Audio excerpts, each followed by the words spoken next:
Hey everybody, this is Orna from Pink K-Pop Academy, and today we're going to talk a little bit about some tips for coordination and balance and that kind of stuff, okay? I myself am not a particularly coordinated individual. You'd never know. I know I'm a dance teacher, but I'm actually really uncoordinated. Left and right, not great. Spatial awareness, terrible.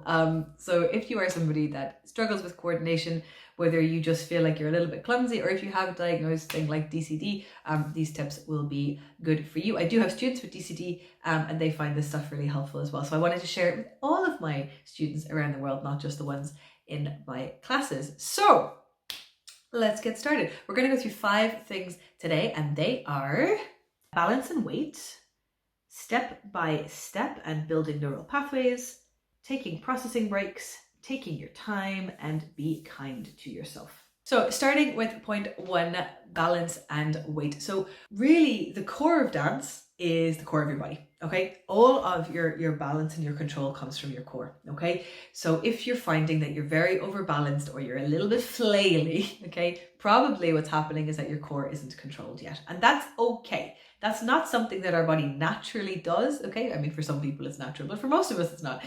And it takes time to build up that control and that strength in our core, okay? And the best way to do that is by practicing your bounces, the chest and hips basics.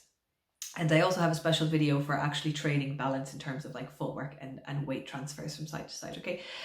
Because when your core is controlled, everything else is more controlled. Like if I put my arm out to the side, right? That automatically makes my body lean a little bit away from the arm, okay? That's what we don't want, okay? Because if you're in the middle of dancing and you move your arm, you do not want your core to move. If your core moves, you're gonna overbalance and fall, okay? So when we're new to dance, our body reacts to every little thing, and that creates a lot of movement, and that overbalances us, and it makes us look flaily, okay? Once we start to control our core, keep it steady so that we can move our arms and everything around, but nothing's happening here, it makes everything look much more steady. It makes it look more powerful. It takes less energy, so we don't get as tired. That really, guys, it's all about the core. All the coordination comes from here. When we get this controlled, everything else becomes so much easier. So I've made a playlist. This video should be in it as well, but it'll be called Coordination and Balance, or Balance and Coordination, something like that. I haven't made it yet. And it will have this video and the bounces video, the chest and hips basic, and that balance and weight transfer video, so that you guys can practice those basics, get the core nice and steady, and that will help. I promise it will help so much with your general balance, but also your overall look and coordination and sharpness and cleanness and all of that stuff when you dance, and it'll make you feel better too as well, okay? So that's that part 1. Number 2 is taking things step by step and building your neural pathways. So neuroplasticity is a whole really, really cool thing that I'm not going to get into too much because I'm not a scientist and I haven't researched it myself. But basically, the more you practice, the better you get at something, right? And it's to do with the information and the signals going to and from the brain, okay? So every single dance move is information. Every single dance move is signal going to and from the brain, okay? And when we learn something new, that's the hardest point to retain the information and for your brain to process the new information, right? Now, if you're ND, like me, processing information, especially lots of information, can cause us to get overstimulated, overwhelmed, and then the signals start getting thrown off. And this, I think, personally, is why when you're in a class and your body won't respond to, like the teacher says, okay, this is the move, and you go, yep, that's the move, and then you try and do it and your body just won't do it. Even though you know what it is, your body's just not responding in the way that it's supposed to. And everybody else in the room seems to be able to pick this up perfectly fine, but your body is just not doing what it's supposed to do. And I think for me, it's to do with taking in so much information that my body or my brain is just not able to process it properly. And so the moves are getting thrown off, okay? How do we fix this? Okay, so we practice things slowly, step by step. Now, you can't do that in a class. In a class, you just got to go with the pace of the class and rock it out, okay? In that case, I say flail, my darlings. Enjoy it, okay? Flail and love it. That's all you can do. But when you're practicing at home by yourself, and especially when you're practicing basics, take it step by step. Because if you think of each step as new information, your brain needs time and energy to process each piece of new information. So if you throw like 10 bits of new information at it, it's going to get over processed and overstimulated, and it's going to cut out. Your moves aren't going to get sharp and clean, everything. It's going to be flaily. But if you take the time to practice one move, okay, stick on a song, make it fun. Don't make it boring and stressful. Stick on a song that you really, really like, that you really enjoy, that makes you just kind of bop when you're listening to it, yeah, okay? And pick one move and just practice that move over and over until it feels comfortable, until it doesn't feel crazy and flaily, until you feel like you have some kind of control over it, right? And enjoy that process. Okay, and then practice the next move and the next move and the next move, because you're building up those neural pathways, you're building up that practice in your body, you're building up that knowledge in your body. And the next time that move comes up, the next time that move comes up, you've got it, you're good, you're going to look amazing, okay? And at first it's going to feel like a lot, because when you're a beginner, like, you don't know any of these moves yet. So there's so many things you have to learn, and that does take time.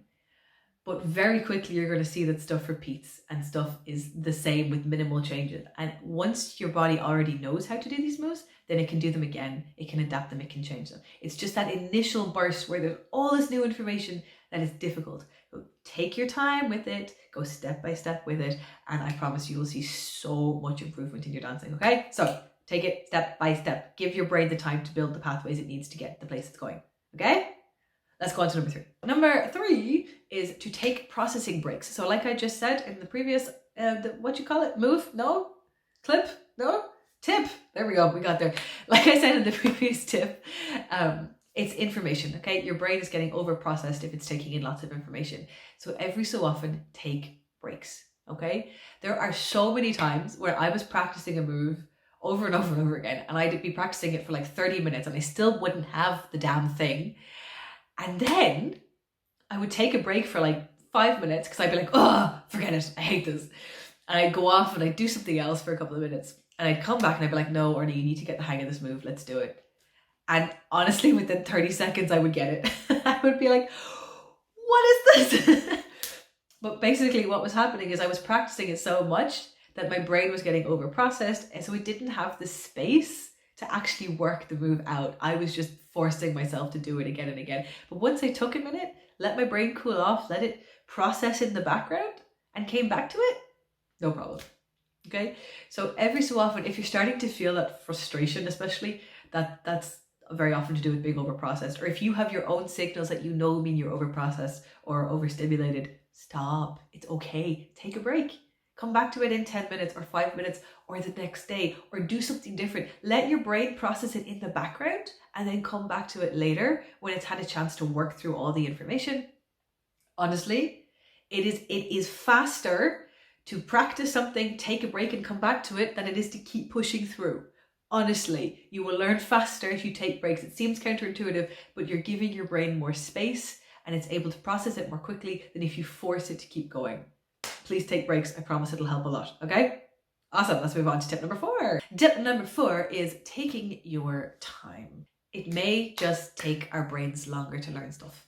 Okay? If we are uncoordinated people, that may just mean that it takes our bodies and our brains a longer time to build up these physical skills. Okay? And that's okay. I am a teacher. I have been dancing for 10 years now. And when I learn a new move, it takes me 20 to 30 minutes to get the hang of it. When I teach that same move in a class, it will take my students like 2 minutes. It's so annoying. I'm so jealous. But I have accepted that it takes my body time to learn things and to work them out. And that's just how it is, and that's just who I am, and I love my body as it is, okay?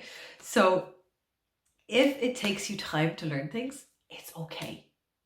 It doesn't, I'm a dance teacher. Look, this is my whole job. It's my whole thing. And it takes me 20 to 30 minutes to learn a new move. And when I was a beginner, it would take me an hour or 2 hours or a couple of days. You know, it's okay that it takes time. Firstly, you will get faster as you go along. But secondly, maybe that's just how your body works. And if you go with that and work with how your body works, make it fun, like stick on that music, like I said before, like adapt to how your body needs to learn things, make it fun, make it work for you, but allow your body to be itself, okay? You're not going to learn any faster by getting annoyed with it, but you will enjoy the process if you make it fun, okay? Take your time. It's okay if it's taking time. It doesn't mean that you can't do it. It just means it's going to take a while. That's all, okay? let's go on to tip number 5. Tip number 5, very tied in with all the other tips, of course, is be kind to yourself. Be patient. Let things take time. You are awesome for learning dance, especially if this is something new, and especially if this is something you struggle with. If you struggle with coordination and you are learning a whole discipline to do with coordination, that's amazing, okay? And you don't have to be held back by feeling like you're uncoordinated or that there are problems there, okay?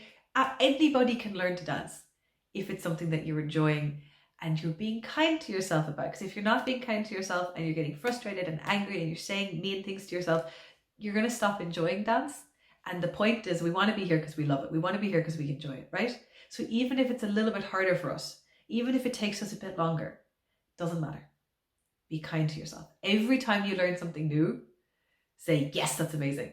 One thing that kept me going with dance in the beginning was that every time I worked out a move, I would get this massive sense of achievement and I would just be so happy and excited that I had worked it out, that kept me going. So even though I was literally learning move by move by move, and it was slow and it took time, it didn't feel like a chore because every time I got the hang of something, I would get so excited.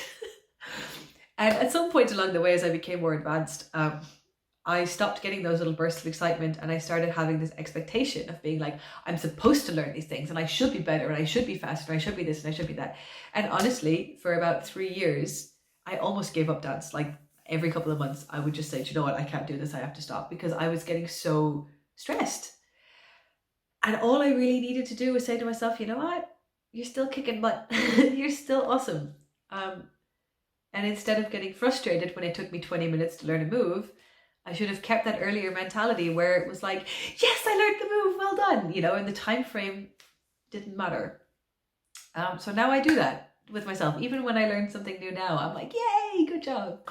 Every time I learn a new dance, when I finish practicing it for teaching it, I'm like, yeah, look at it, I'm awesome. Be kind to yourself, be energetic with yourself, give yourself that boost and that energy because this is meant to be fun. And yes, it's hard. Of course, it's hard. Learning any new skill is hard. But you got to be on your own side, you know, give yourself that energy. Every time you learn something new, every time you practice, even if you don't get the hang of a move in the practice itself, don't leave frustrated saying, oh, I can't do this. Just go, do you know what? I'm really happy with the practice I did today. I'm going to get it tomorrow. Okay? Be kind to yourself. Be patient with yourself. You're awesome for doing this, especially if you're struggling like I do with coordination. You know what? We're working our butts off to be here and we deserve to be here. You deserve to enjoy dance. You deserve to be happy. You're an amazing human being. Keep it up. Put in the comments if you need any boosts. I'm great at giving confidence boosts in the comments. And I will see you amazing people next time. All right? Bye.